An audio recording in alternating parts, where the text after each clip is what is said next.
from Washington, D.C.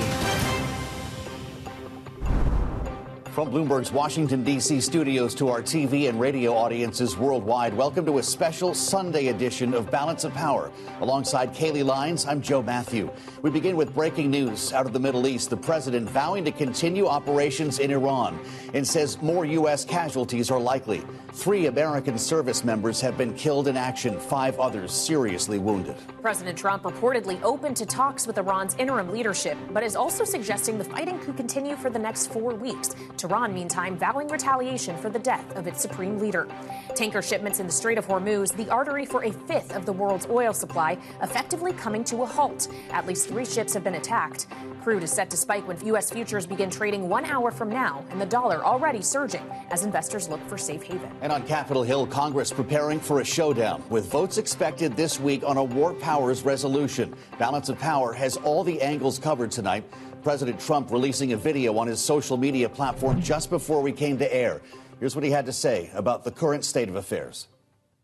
Combat operations continue at this time in full force, and they will continue until all of our objectives are achieved. And for more, we begin tonight with Bloomberg's Tyler Kendall, who's reporting live from the White House this evening. Tyler, the president's on his way home. Do we expect to see or hear from him again? Well, Joe, we very likely could, but so far this is the first time that we did hear verbally from President Trump, as he says that the U.S.'s resolve remains stronger than ever. He also went on in those remarks to say that the U.S. grieves the 3 American service members who have been killed and that he is praying for the wounded, though he did caution that more casualties are very likely as we look ahead and these strikes do continue. The U.S. says that it has hit hundreds of Iranian targets, including sinking 9 Iranian naval vessels earlier today. The president says that this operation will continue, quote, in full force. Still, in an interview earlier today with The Atlantic, President Trump did say that he was open to potential negotiations with Iran's transitory leadership team, though it is unclear how or when those potential talks would take place. We did hear from Oman's foreign ministry earlier today. They had been mediating the talks before the military operation began, and they said that Iran is open to, quote, serious efforts aimed at de-escalation. Now, a group of senior administration officials briefed us reporters last night by phone and said that a large part of why this operation started was due to disappointment over the talks that had concluded last week in Geneva. As you both know, there was a lot of disagreement around those talks, including, of course, on Iran's nuclear program, but also the fact that the U.S. wanted some of those other top agenda items to be included, such as Iran's ballistic missile program. Now, Joe and Kaylee, a senior Israeli military official, tells Bloomberg News that Israel believes that it has destroyed hundreds of missiles as well as half of the launchers required for the weapons. As our own analysts at Bloomberg Economics say, one of the #1 crucial questions that we need answered is what Iran's missile capacity will look like going forward, and that could be a big determining factor in how long this operation goes on. Well, the operation can only go on so long constitutionally, right, Tyler, before Congress needs to effectively say, yes, it can? Right, Kaylee, and that is going to be a big brewing dispute that we are going to watch as lawmakers come back to Washington this week, and there is serious talk that we are going to see them bring to the floor and vote on a War Powers resolution that would curb President Trump's authority when it does come to Iran. Now, there's a few different things to watch out for here, including if a resolution does pass, it would go to President Trump's desk and very likely be vetoed, and we are not expecting there to be a 2/3 majority to ultimately overturn such a veto. Still, it would likely be seen as a symbolic vote and a pressure campaign by lawmakers on this administration to provide more information with them. It is our understanding that there will be a series of briefings, particularly in front of some key committees later this week, such as Intel, Foreign Affairs, and Armed Services. The second aspect to watch out for this week, Joe and Kaylee, when it comes to Congress, is now a renewed efforts by Republicans when it comes to funding the Department of Homeland Security. Of course, we are amid a partial government shutdown, and there is talk now about potential domestic threats when it comes to retaliation, and I think we're going to hear a lot more about lawmakers this week as we look ahead. All right, Bloomberg's Tyler Kendall, thank you so much. We'll be checking back with you later this hour. But now joining us is a lawmaker. Republican Congressman Darrell Issa of California is with us. He is vice chair of the House Foreign Affairs Committee. Congressman, thank you for being here on Bloomberg TV and radio. Given your vice chairmanship and the role you have in the House, can you tell us definitively what objectives the president is trying to achieve here, as he says these operations will continue until we have concluded and reached all of our objectives? Well, I can only speak for the long history of what America has passed through the Congress in the way of statutes and, resolutions. And I might start by reminding everyone that there is no constitutional ban on the president continuing this fight. There's a statute called the War Powers Act that has never been constitutionally tested. So it may well be that the president could continue for a protracted period of time. That being said, I take the president at his word that he wants to get in, get it done, get a replacement government that we can work with. But get what done, Congressman, I guess, is the question. What is it that we are trying to get done? Well, for 40 plus years, Iran has threatened its neighbors and it's exported terrorism. Nuclear was simply an ambition so they could do that with impunity. And the reality is that although we've stifled their ballistic missile program, as you're seeing today, hitting targets throughout the Gulf, is still very much intact. So one thing is reducing or eliminating that threat. The second one, quite candidly, is when the president made a determination that he could not work with and he was not going to have negotiations in good faith with the current heads of government, that they were simply buying time as they had done for almost 50 years. He made a decision to take them out and welcome the Iranian people to effectively pick a new leader. Will that be a leader we choose? No. Will it be a wonderful democracy? Unlikely. But will it be a government similar to Venezuela that recognizes that working with us is a solution and working against us can be fatal? I want to ask you more about this potential for a war powers vote, Congressman, and we appreciate you taking time out of your Sunday to talk to us about all of this. We understand that there was a meeting, a House Republican conference meeting about an hour ago at 4 p.m. If that's true, you can probably give us some insights into what the rest of the Republican House is thinking on this. I want you to listen to Ro Khanna, realizing this is a voice from the other side of the aisle about his attempt to bring this to a vote this coming week. Listen. Of course we're at war with Iran. We killed their leader.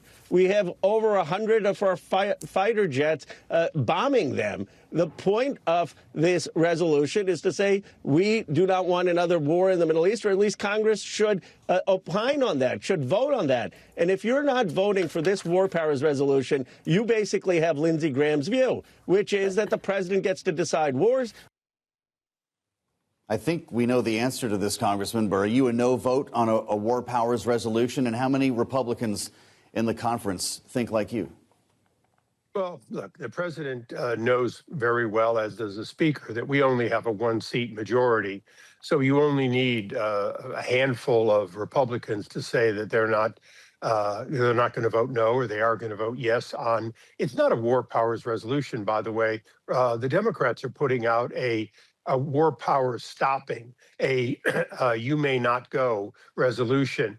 And it will possibly pass the House because I believe every Democrat will vote for it and a handful of Republicans. Whether it passes the Senate or not is a separate question. But it doesn't change the basic underlying statutes in place, including previous war powers acts that gave the president broad authority, particularly over terrorism. And nobody on either side of the aisle can look you in the eye and tell you that Iran has not exported terrorism and is not doing it as we speak with Hezbollah, Hamas, Islamic Jihad, and other groups that they financially and leadership back. No one can say that there isn't Iranian blood or American blood on Iranian hands for what they did in Iraq and Afghanistan to, in fact, export capability of killing Americans, which they did. So the idea that this is a new war, it's not. It's 50 years in the making. It is, in fact, the president saying he's going to decapitate both its leadership and its capability to wage war, and I believe to export terrorism in the way it has in the past. Now, that's not a goal that everyone agrees with in the Congress. Quite frankly, for 50 years, we've had people who keep saying, we just have to negotiate. These Ayatollahs are just misunderstood. It started when they took hostages in 1979 and claimed that it was their students and not their government. And it is that subterfuge has continued for my entire life, practically. Yeah. And President Trump has wisely said, negotiate like there's no war, but wage this kind of battle until there is meaningful negotiation. I don't believe he'll stop because they ask for a ceasefire. I believe he'll stop when they show a willingness to make real and permanent changes. Congressman, I've only got about a minute left, and I'd like to ask you about what's happening here or what might happen here in the homeland. There are great concerns about retribution, about domestic terrorism, either through some sort of cell network or through by way of a lone wolf acting. And we know, of course, that the Department of Homeland Security is shut right now. Does that have any bearing on our ability to keep the homeland secure, knowing that this partial shutdown is moving into a new week? Absolutely. When you look at all the various elements of keeping the homeland safe, including the FBI, including our international tentacles that look for it, the reality is one of the missing parts is that during the Biden administration, we had no control over millions of people coming in. If any nefarious actor, including Iran, has planted people, we are at risk. And there's no time like now to put money into making sure that we have Homeland Security fully funded, even if it's only for 30 or 60 days. And I would call on my Democrats to make that the first resolution, to fully fund Homeland Security, at least for a period of time sufficient to get through this high threat level. It's great to have you with us, Congressman. Thank you for the time. Republican Darrell Issa of California is Vice Chair of Foreign Affairs, with us live on Bloomberg TV and radio. And joining us now with their insights, two voices of experience, retired Army Colonel Wayne Sanders, the Senior Defense Research Analyst with Bloomberg Intelligence, alongside Becca Wasser, who leads the defense team at Bloomberg Economics. It's great to see both of you here. And Becca, I'm going to start with you as someone who's been really drilling down on the hardware that's been expended, and specifically missiles. There's been reporting today that we will only be able to last as long as these missiles, in terms of defensive missiles and offensive missiles that are in theater right now. How does that color your view of what's going to happen in terms of a timeline in this operation? I think the president has set out that timeline already for us. He said that he envisions this operation lasting 4 weeks at most. And for him, that's on the long side of things.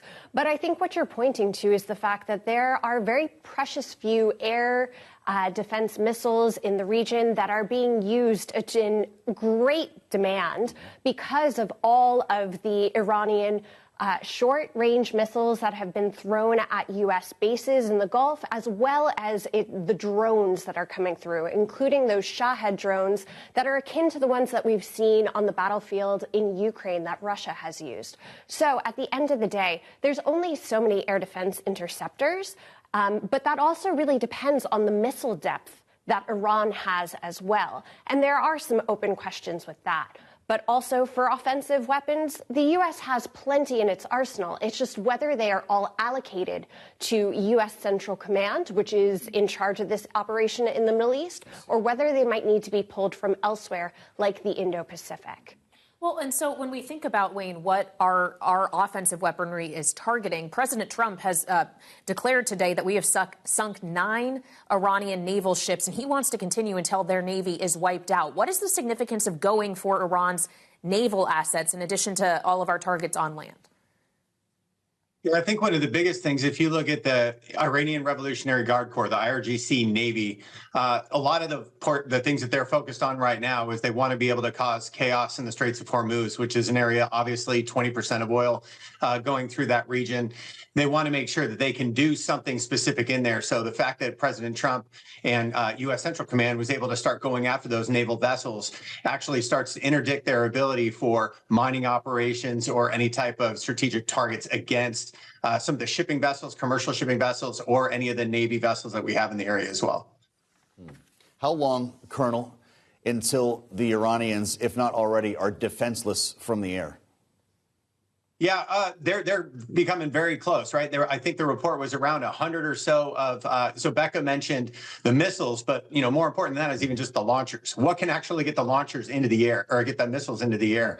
And so, if you only have 100 of those, and that's an area that is going to be continually hit, those are going to be one of the high-value targets in the air. I see that's going to be the main part of the air campaign is going to continue to strike the remainder of those launchers until they're out. They're going to look for the missile stockpiles where they're at. They're also going to look for the drone launchers for the Shahed drones that Becca brought up as well. I think at that point in time, there already is pretty much air superiority. There's been a lot of F-22, F-15, F-16s, excuse me, in the area, as well as F-35s. There's over 200 Israeli aircraft that have been part of this, and 120 U.S. aircraft. So you've got a lot of air supremacy already in the area, and they're continuing to bombard those defenses. Becca, just quickly, what about the other Gulf states that have found themselves targeted by Iran's retaliation? So they've got a great deal of air defenses, largely equipment that they have bought from the United States. And these include Patriot air defense systems, as well as THAAD terminal high altitude defense systems. And they have been using these to pretty great degree. If you look at the number of missiles and drones that have been sent across to the UAE, for example, is over 500 missiles and drones, I believe. They have been able to intercept most of those. So the fact that they have purchased weaponry from the U.S. and had U.S. training seems to be paying off here right now. But we have seen that some of their security blankets essentially have been pierced. You have seen missiles landing in places like Dubai, which was otherwise unheard of. So there is a large security element, and I think we're going to continue to see attacks like this in the coming days. Yeah, the images are just incredible coming out of the region. Thank you so much. Wayne Sanders, Senior Defense Research Analyst with Bloomberg Intelligence, and Becca Wasser, Defense Lead for Bloomberg Economics. We appreciate it. Now, we want to check as well on how global markets are responding, as we have less than an hour to go until futures open here in the U.S. So for a special edition of Power Moves, we turn to Bloomberg's David Ingles, who's joining us from our Hong Kong bureau. David? Yeah, good morning from the Asia Pacific. I guess a time check to your point would be relevant at this point in time because we're about 45, give or take, minutes away from, major proxies coming online. And as far as what we can glean early in the Asia Pacific, it's a clear wave of risk aversion, particularly when you look at the currency markets. And again, the major caveat here, it's early, it's Monday, so liquidity or the lack of can be an issue here. But as you can see on your screens here, right? So the yen is up against everything, with the exception of the Swiss franc, which is classic and textbook risk aversion in the early goings. What also, in terms of proxies right now, we can glean is when you look at the bond markets, Aussie bond futures are also quite bid right now, which I guess underscores the aversion or this flight to havens. The equity markets are coming online staggeredly, of course, over the next couple of hours in the Asia Pacific. We have Australia coming online in the next hour, along with, to your point, U.S. futures. The hour after that, so in about an hour and 30 minutes, we have Japan and Korea coming online. When you look at futures, unsurprisingly, we are looking at declines here across the futures contracts. Just to note as well, New Zealand is already up and running, the cash market, and one stock within that, which I guess is an indicator of, one sector we'll be tracking very closely, travel-related stocks. So this is the airport stock that's trading right now. Airlines and all things energy and gold will be very much in focus when things really fully come online in about a couple of minutes or so. So yes, we'll keep on top of these markets. It's Monday here in the Asia Pacific, and we're bracing for the market sell-off here. It's going to be something. Bloomberg's David Ingles. We thank you, David, reporting live from Hong Kong, and we'll check back with you to that end a little bit later on this evening for a closer look now at the energy sector. We bring in the voice of Clayton Siegel, Senior Fellow in Energy Security and Climate Change at the Center for Strategic and International Studies, CSIS. It's great to see you on this Sunday. Thanks for joining our conversation. How concerned are you about the prospect of $90, $100 barrel oil? I think that those price figures are definitely on the table based on what we've seen so far this weekend and what the president is messaging in terms of the potential duration. And if we're talking about 20 million barrels a day of crude and refined products that have already been bottlenecked in the Arabian Gulf, and the prospect of having this go on for a month, I mean, that's 600 million barrels that could potentially be deprived to buyers around the world. That's basically a week of no oil. Wow. And so it really has a formidable effect on price formation, as I think we're about to see when markets open. So OPEC Plus obviously is planning to hike supply more than at least they were initially anticipating. Russia, Saudi Arabia will be adding 206,000 barrels a day in April. What difference does that make if you're Saudi Arabia and you can't get it out if the Strait of Hormuz is closed? I just wonder if OPEC is trying to signal more than anything, and if we should take that signal as something to actually feel security with. You know, the signaling is one of the only things they have left in this situation, because spare capacity, the ability to bring on new production and maintain it for a period of months, it's pretty low right now. Whether they do 200 or 400 more starting in the second quarter, you're still looking at low levels of spare capacity, and that's one of the main things the market is pricing to see how much cushion is left against supply disruptions. The other big cushion that the oil market has, of course, is inventories, those that are held by industry and those that are held by governments, like the United States, Strategic Petroleum Reserve. China has one, too. Walk us from crude oil to gasoline here. We're averaging, what, around 290-something, low 90s nationally here, and I realize that you've obviously got some that are far below it. The president likes to talk about seeing $1.80-something while he was I think in Iowa, or forget where the visit was recently. If we see $90 to $100 a barrel, what does that do for a tank of gas? You're moving toward $4 a gallon for the nationwide average of gasoline, looking at past as prologue. Is that part of your forecast? Is that your baseline here? We don't forecast per se, but we're looking at the scenarios for disruptions and how that could translate to supply and demand changes around the world. Well, so if we're thinking around the world, obviously there's the domestic consideration here in the U.S., but if you're China, a big buyer of Iranian crude, you could potentially be set for some of the most disruptive at all in terms of the markets in which you're buying oil from, right? How can China fill that void? I think China has an outsized concern here. I would imagine that strategists in Beijing are really concerned at what they're seeing, because they depend on substantially 45% of their imports of crude come from the Gulf. Almost all Iranian does go to China, and they're just coming off the heels of this whole episode in Venezuela. And they were taking all of that crude before it was diverted by the United States. So they're seeing Washington use energy as leverage in various theaters around the world that are potentially compromising China's energy security supply chains. It's got to be a concern, and they're going to have to pay more for their oil going forward. We're talking a lot about the Strait of Hormuz for good reason. What other ways could Iran interrupt supplies? You know, the key things to watch for are whether the shipping itself comes under direct attack. We saw a few small tankers maybe come under fire today, but for the most part, the tankers are pulled over for contractual, meaning insurance, and technical, meaning their nav reasons, are being jammed. If they really start to come under fire, then operators are going to flee the scene, and that's going to build up a disruption in the area. The real nightmare scenario, though, is not on shipping. It's on the offshore infrastructure, those assets that load the super tankers. If those were to be degraded or even damaged, those are really hard to repair. You're looking at long repair timelines, and we could have a much more serious oil supply disruption in that case. Well, I'm sure the Saudis are hoping that we don't see something akin to what they experienced several years ago. When we consider, though, Iran's risk-reward analysis, I guess, in taking these actions, knowing that Iran, to the point of China being a big buyer of its oil, it needs to survive economically, right? The interim leadership is going to be looking or operating, I would imagine, with some kind of survival instinct. Does that kind of act as a check on what their impulses may be in the energy markets in particular? It does, and I think it has in past flare-ups as well. The kind of the rule of thumb, the rules of engagement have been for Iran, if we're not able to export our oil, other guys in the neighborhood are going to have a hard time doing it too. The inverse also applies, which says if we are still able to export our oil, they're probably going to hold fire on the other guys. Now, we have a very dramatic shakeup over the weekend where their top leaders have been assassinated, and the president is calling for more and a protracted campaign. So that might reshuffle these rules of engagement. But we can only hope that oil and gas remain out of the crosshairs of the military planners, really on both sides.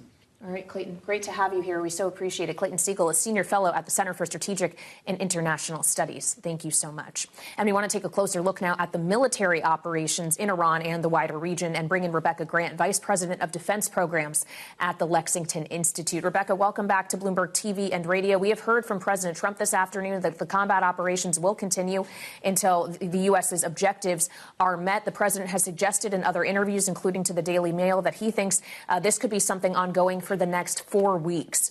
What timeline do you think is realistic here? Is there a way that we can get out of this cleanly in days or weeks? Well, let me tell you, there is no rush. They have pulled out all the targeting folders. And while the death of Ayatollah Khamenei is historic, the real objective and the metric of success for the U.S. here is to complete the destruction of Iran's military capacity.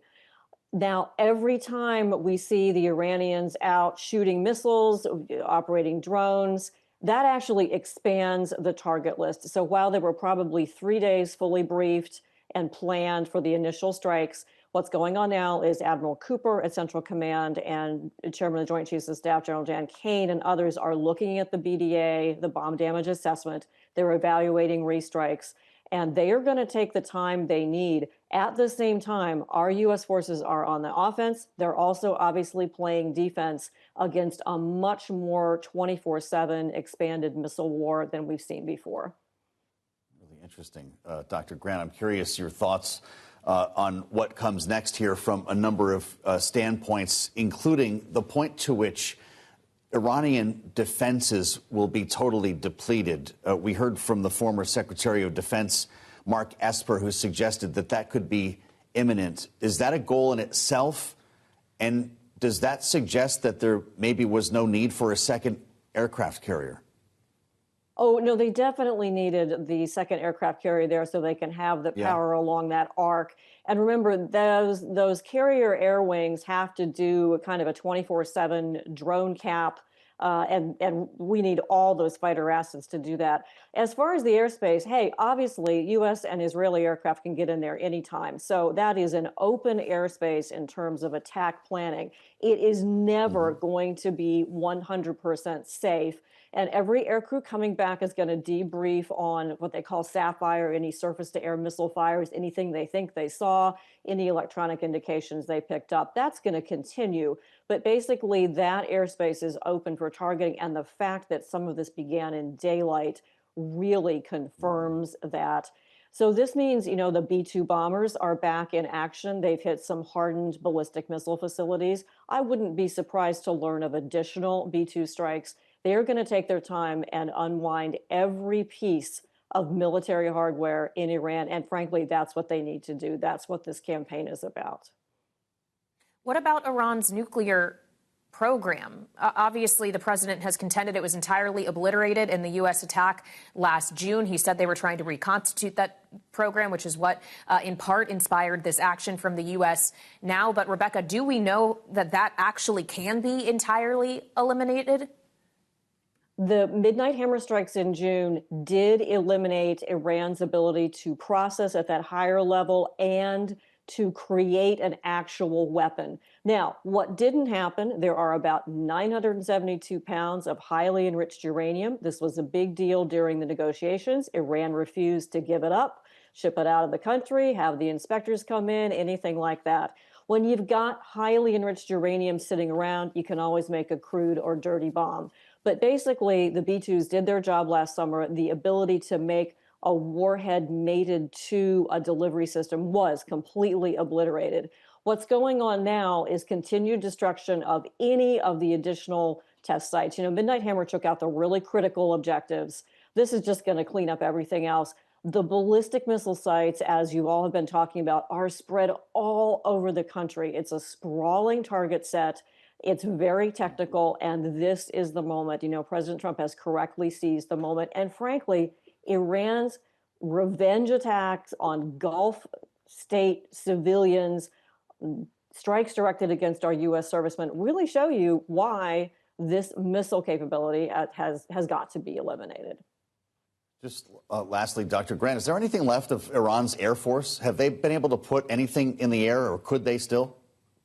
There was a report of 2 aircraft trying to take off from Tabriz. Don't know. Maybe they're newer Su-35s. Air Force was pretty old, pretty much a non-factor over the past few years. And after this, I would say anything remaining has been completely destroyed. No old Tomcats to throw up in the air? That's not happening? Right. They had them for a long time, but no, Yeah. all that is gone, and those F-22s will pick it up. And I tell you, such a good job on the B-2s, and you can see why the Air Force just last week accelerated the replacement, the B-21 radar program. They're going to build that 25% faster so we can get more than 19 stealth bombers, and boy, do we need them. Wow. Well, we were looking forward to comparing notes with you and appreciate it as always. Rebecca Grant, Vice President, Defense Programs at the Lexington Institute. We thank you. Joining us now with insight into how the Middle East is responding, Bloomberg's Abir Abu Omar, who is reporting live from our London bureau this evening. Abir, what do you have your eyes on? So we're looking at the escalation in the region and pretty much what the Gulf states' reaction has been to this retaliation that's perhaps relentless against the UAE, Saudi Arabia, Kuwait, and even Oman, which was just a few days ago mediating the negotiations between the U.S. and Iran. As a matter of fact, Iran earlier today hit the Tukum port in Oman, and then the foreign minister of Iran came out and said that he had immediately touched bases with his counterpart in Oman to tell him that he assured him that that attack was not something that they were on board with, and that the armed forces in Iran have acted somewhat in isolation. But the escalations in the region, particularly the Gulf, have been happening by the second. We've been keeping an eye on them. Our colleagues back in Dubai have been describing what is quite unprecedented for a country like the United Arab Emirates. Now, the UAE government has deployed some of its ministers early today to create a sense of calm among the residents. I bring an interview with Reem al-Hashimi, who is the Minister of State for International Cooperation, and she said earlier today that the UAE and neighboring countries are still going to go for diplomacy as the #1 priority in trying to de-escalate the regional tensions. But when she was asked about whether the UAE would allow U.S. military bases to strike Iran, she said, if that's what it comes to, then that's what it comes to, which is quite a shift in tone from what the UAE had said earlier about not allowing the U.S. to use its airspace for attacks against Iran. But she did say that the ball is in Iran's court. But just to note here that Gulf states, including the biggest two, the United Arab Emirates and Saudi Arabia, are calling for de-escalation. That is the priority. A return to diplomacy. A presidential advisor to MBZ, the UAE's president, said Iran needs to come back to its senses. So we're watching very closely for the escalations across the Arab Gulf. All right, Bloomberg's Abir Abu Omar reporting live from our London bureau. Thank you so much. And joining us now with more on her reaction to the weekend's events and the ongoing operations in Iran and the Middle East, Democratic Congresswoman Madeleine Dean of Pennsylvania, who serves on the House Foreign Affairs Committee, is here with us on Bloomberg TV and radio. Congresswoman, thank you very much for your time. You put out a statement yesterday calling this action one done without the constitutionally mandated consultation of Congress. I would imagine that means you would be supportive of a war powers vote. My question to you, though, is knowing that President Trump just this afternoon said that it is expected or likely that more American lives could be lost, that we could see additional casualties in this. Would a war powers vote put any limitations on our ability to be flexible, to conduct these operations in order to protect American troops who are in theater? Thank you both for having me on in this very serious weekend set of events. And it's funny, you and I are on the exact same spot. Just coming across my feed, it says, this is a CBS post, Trump predicts more U.S. casualties as Iran operations will, quote, continue until all of our objectives are achieved. There's a big problem with that statement. We have not been told the president's objectives. The American people were not briefed on the president's objectives. Congress was not briefed, even though he was 4 days before in front of the American people in a joint session of Congress at the State of the Union address, where he had, I believe, the obligation, the duty to make the case to us. Congress, we are the one who can declare war under Article 1, Section 8, and he and his advisors know that. and also make the case to the American people. After all, the president has demanded and has made American lives at risk. We've already seen some American casualties with 40, 50,000 military men and women in this theater. The president had an obligation not to go to a war of choice, but to come to Congress under the Constitution, but much more importantly, to go to the American people to make the case before we spend resources and spend our blood and treasure. Congresswoman, before you joined us, we spent some time with Darrell, Issa, your Republican colleague from California, who is not on board, as you might suspect, with a war powers resolution, and in fact said this doesn't even apply. He said this is not a new war. It's been going on for 50 years, and that a War Powers Act has never been tested constitutionally. I'm wondering how many folks he speaks for in the Republican conference and what that means for the debate that you're about to begin. With due respect, I think that is nonsense. We have not been at war for 47 years since this murderous regime has been in place. He knows that. He knows better. Why you would cover up for a president and abdicate your constitutional role. Congress, after all, we're elected every 2 years because we are closest to the people. It is required, and the founders said that, it is required that the president come to us and to the American people to declare war. So I think I will be in favor of a war powers resolution to curb this president's open-ended, open-missioned attack on Iran. And please understand, nobody is shedding a tear for Ayatollah Khomeini. Nobody is shedding a tear to an end to some part of the madness and the state-sponsored terror in the region. We're just now trying to keep together the fragile peace plan after all the sponsorship of Hamas in Gaza, in the West Bank. And so I'm not confused about that. But this is an act of war. You go in, you use our military with a joint operation with Israel. You don't define the mission. Is it about ballistic missiles? Is it about the nuclear program? Is it about regime change? This was a war of choice. And it is so incendiary, so dangerous. I worry about our military members.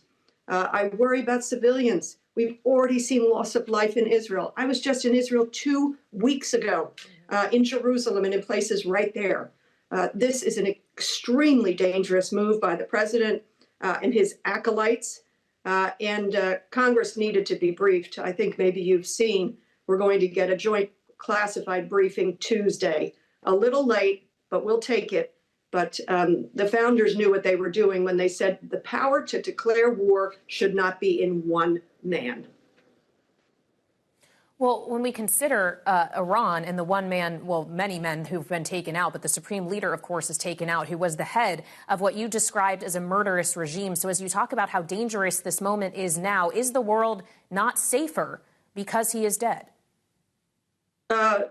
Again, I don't mourn the taking out of the Ayatollah at all. Sure.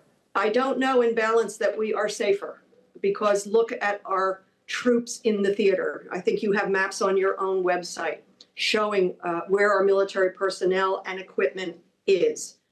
They are all at risk. Are we safer? I don't know that we are. Something I really care about is our military personnel. I think about how many from Pennsylvania, for example, from my home state, are at risk of this. Again, the president went to war, a preemptive war, a war of choice. That's not how this works in a constitutional republic, in a democracy that is about our Constitution. You saw in a single week, this president, by the Supreme Court of by the Supreme Court of the United States, was found to be in violation of Article 1, Section 8 in terms of tariffs. Congress, only Congress, has the ability to lay tariffs, taxes on the American people. And then that very same week, Article 1, Section 8, another clause, only Congress has the power to declare war. Again, because we are closest to the people and no power to declare war should be in a single hand. Again, what I worry about is an escalation of this fighting and an incendiary message around the region and to our allies and friends in the region, not to mention the economic impact, which you are covering so very, very well with the interruption of oil. This president was elected to reduce prices for everybody, to get things under control, and to bring peace. What are we watching now? How concerned are you about it spreading here, Congresswoman? Our own Homeland Security is a question at the moment with our Department of Homeland Security closed, realizing that this is not about ICE agents now. How worried are you about cells, terror cells in this country, about lone wolf activity in the days ahead? That's the question, Joe. It is literally not making us safer. I'm not talking about the closure of DHS. They certainly have more funds than I would have ever wanted them to have as a result of the big ugly bill, big ugly law, I should say. But it is about keeping us safe here. This will only set off more and more strikes against us, and some of them could come to the homeland. This will set off more terror. What I really regret, Joe, is this might have been something that had to happen at some point. But I wish we had been briefed on it. And more than that, I wish we had had a Secretary of State who pursued the diplomatic path. After all, the president took us out of the JCPOA and abandoned a structure to be there and watching Iran's nuclear program, and then abandoned the diplomatic talks that were taking place. This should not be Mr. Witkoff. This should not be these deputy assistants, non-confirmed folks doing this negotiation when they have so many conflicts of interest, business interests within the Middle East. This should have been the Secretary of State continuing deep, intensive diplomatic talks for peace. It's great to have your input on this day of days, Congresswoman. Thank you for being with us. Democrat Madeleine Dean of Pennsylvania on Bloomberg TV and radio. As we get another look at how global markets are moving this hour, or set to move, as we head back to Bloomberg's David Ingles in Hong Kong for power moves. What are you looking at, David?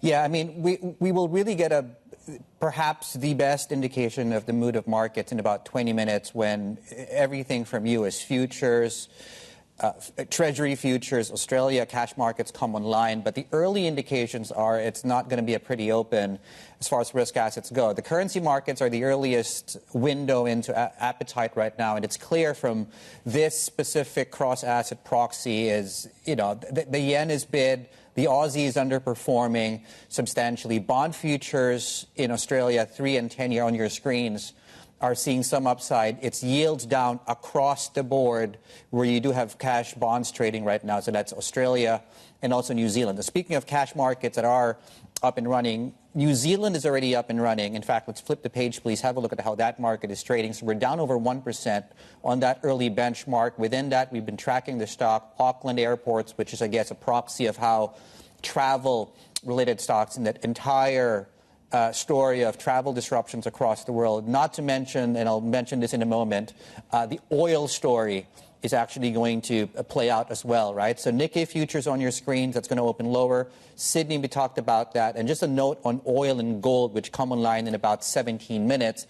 Both will see substantial upside. Some of the indicators on the weekend as it pertains to tokenized gold, for example, that was actually trading north of 5,400. Spot gold closed below 53, so it's plausible we could open near or even at all-time highs on spot gold. On oil, just one last note on this. The current estimates for the geopolitical risk premium built into the oil price from Bloomberg Economics is $5 to $6. That likely shows up substantially higher in a couple of minutes, and the short-term levels that Bloomberg Economics are looking at, and as far as oil is concerned, is a possible 8 handle. $80 is what we're tracking. We'll find out in about 16 minutes from now. Back to you guys. Indeed, we will. Bloomberg's David Ingles reporting from Hong Kong. Thank you so much.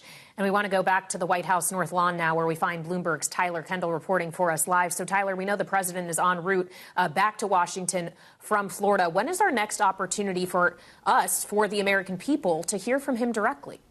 Well, Kayleigh, at this point, we haven't gotten an update from the White House on whether or not something else will be added to the president's schedule or if indeed he will brief reporters aboard Air Force One. So at this point, we're going to wait for the president's schedule and week ahead to come out. Though, of course, as you've been covering, we did hear from him in that video statement within the last hour where he said that the U.S.'s resolve remains stronger than ever. We also got confirmation from the White House earlier that President Trump is keeping in close contact with regional allies, including holding phone calls earlier today with Israeli Prime Minister Benjamin Netanyahu, as well as leaders in the UAE and Bahrain, as Bloomberg News reports and is tracking closely that we are starting to see those container ships be rerouted across the Persian Gulf. It's going to be something really critical that we pay attention to as we watch this operation potentially escalate, as President Trump says that it will continue in, quote, full force. U.S. CENTCOM is releasing additional details on the Iranian targets that have been hit,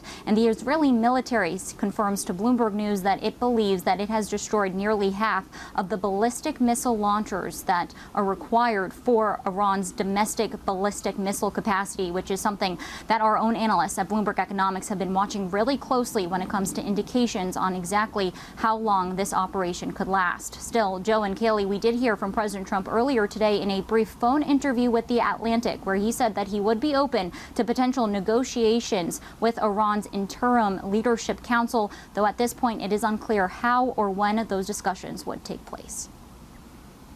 Bloomberg's Tyler Kendall reporting from the White House this evening. We thank you, Tyler. As we anticipate the president's return, we assemble our political panel. Bloomberg Politics contributors Adam Hodge, Democratic strategist and managing director at Bully Pulpit International, Republican strategist Rick Davis, partner at Stone Court Capital, and our Democratic analyst Jeannie Shanzano, democracy visiting fellow at Harvard Kennedy School's Ash Center. It's great to have all of you with us. Rick Davis, this is something that we talked about quite a bit in the run-up to this happening. I'm wondering what you make of the timing and the questions the president's facing now to make the case. Yeah, I think it's really an extraordinary set of circumstances. The incredible intelligence coup where we were able to strike in a daylight hour, which is unheard of, and take out the leadership of Iran. It's just really phenomenal, right? And I think all Americans and Israelis should be proud of their intelligence services for delivering this kind of a coup. The reality is, this is going to continue. We've heard a lot of people today talking about what an ongoing bombing campaign, which is pretty much what we're seeing, looks like. I'll be particularly interested to see what kind of activity happens on the ground with opposition groups. We've seen massive protests as a lead up to this, and will there be an organized opposition? Will the protests continue even during the bombing campaign? And I think, lots of big moving parts that we still don't know what the answers are yet. Well, as you speak to the opposition in Iran, Rick, in the video message, the second one that the president posted to True Social this afternoon, he did seem to be speaking directly to the Iranian people. This was his message.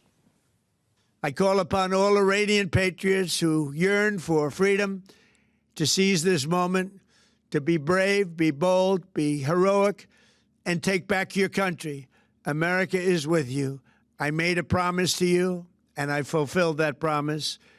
The rest will be up to you, but we'll be there to help. What kind of help might we need to provide, Adam? Are the Iranian people actually capable of seizing power in a vacuum like this? I think the first question we got to ask is who in Iran are we actually turning it over to? I mean, I think there's been no clear alternative. There's no clear that we are giving them the arms that they need to then rise up. Remember, the Iranian Revolutionary Guard and the leaders may not be the top leaders. They still got all the guns. And the last I checked, they're not putting them on Facebook Marketplace to give them to anybody else, right? They have the weapons. And there's no clear way that you're going to then create the conditions for those other forces to rise up and topple that regime. So that's number one. I think the second thing is it also makes us a bit less safe here at home. I think people need to be really clear about the threat here. That are you safer today getting on a bus, getting on the subway, going to a concert, now that we've launched these strikes in Iran? I don't think a lot of people can confidently say that they are, and that was not the case on Friday. And so I think the president, over the next few days, has a real objective to make the case to the American people about why this is going to actually keep them safe, because I don't think he's done it in the last 72 hours, 48 hours. We talked quite a bit this hour with two lawmakers, a Republican and a Democrat, about a war powers resolution vote that's expected this week. Jeannie, we already know that a couple of Democrats, including Josh Gottheimer of New Jersey, are not on board with this. Does that suggest that it has already failed? No, it doesn't. Most Democrats are on board with it. You're going to get some Republicans to come over. But even if it passes the House and passes the Senate, the president will veto it, and it won't be able to overcome that veto. So, I don't hold out much hope for that. But if we could just step back and say, you listen to the president's message over the weekend, you listen to the 6-minute video you just played. Doesn't it sound very similar to we will be greeted like liberators to tell the Iranian people, take back your country? There is no structure in place in Iran at this point. It shows a lack of understanding of how that regime works. What you've done is decapitated the leader. It is a system which is built to withstand this kind of decapitation. They've been making plans for this since well before last June, the last time they attempted to assassinate the Ayatollah. It is a defused regime, and they have gone underground. There is a deep state there. And so it is going to be very hard now for the U.S. and Israel to what? Strike a system. And what is Iran's strategy? As long as they can hold out, they feel like they are winning. So the president has an objective of a regime change, but no plan in place and no understanding of this regime to accomplish that. And there's not much Congress can do. This is all up to the midterms, because unless Democrats take the House and potentially the Senate, there's nothing that's going to happen that will rein in this president, who, by the way, in just the last month and a half, has taken out the leaders of 2 foreign countries. And guess who's next? Cuba. This is a president who's making his name on that. And it is not only unconstitutional, it should be alarming to anybody who believes in democracy that one person, to Representative Dean's point, has the ability to make these kinds of decisions and take us all into a war he and we are unprepared for. And does it not also run counter to what President Trump said he would do in office? He promised peace, no more wars. Now he's talking today about the likelihood of more American casualties, Rick. Yeah, there's no question that you're running afoul of the rhetoric politically that, he's used really since his, preeminence into the political stage in, 2015. America First does not include raids on foreign countries like this. But at the end of the day, the realities of the presidency dictate the politics. It's not the other way around. So, yes, he's going to probably stir the pot inside of MAGA, as if it hasn't already had a lot of pot stirring in the 1 year he's been president so far. There have been a lot of issues, a lot of MAGA podcasters and others talking about this today in opposition to this. But I think that you've got to look at it from a broader point of view. He's never going to be on another ballot, right? Does he want MAGA? Does he want MAGA to succeed in the future? Sure, but he's not going to diminish his role as commander-in-chief and as president of the United States to make a political calculation as to whether this is good for me. I mean, at the end of the day, the person who seems to really be at the short end of the stick is the vice president, not even included in the run-up to this attack in Iran, sitting in the command center in the White House while everybody else is in Mar-a-Lago controlling the outcome. He's going to have some explaining to do, because he does have a future that he's interested in politically, and it includes getting MAGA on his side. Where is he on this? Adam, our listeners and viewers should know that you were a spokesperson for the National Security Council in the Biden administration. I'm curious your take on the way this has been communicated. That was your job, to deliver the message, the decision, the rationale. So far, there's been no Oval Office address. We got a video in the middle of the night where the president was wearing a ball cap. And then we got the updated video today. Same podium down at Mar-a-Lago, wearing a suit and tie, a slightly different vibe. But no interaction, no sort of formal address. Is this the way we do things now? Well, it's the way we do things in some respects. But I take a step back. I think it's a missed opportunity. On Wednesday, the president had 30-odd million people watching the State of the Union. And he didn't really lay out a strategy. Rick, you'll remember when George Bush was leading us into the war in Iraq, he at least asked for a joint session of Congress and spoke to the American people about what his vision was. And so I think that's why there is an increased both tail risk for America's security, but I think there's a tail risk for the president's politics, because he has not made the case effectively for what's in it for the American people. And comments like, that's the way it is when talking about people's lives that are lost. That's not going to ring too great for the husbands, the wives, the sons, the daughters who aren't coming back from this war in Iraq. Ad-lib around the script. It may, today. but again, that gets to the messaging of why you put the president. Authentic moment. It may have been, but it gets to, again, to why you put the president behind the Resolute desk, offering a clear, concise message for what is in it for the American people, and he has failed to do that so far.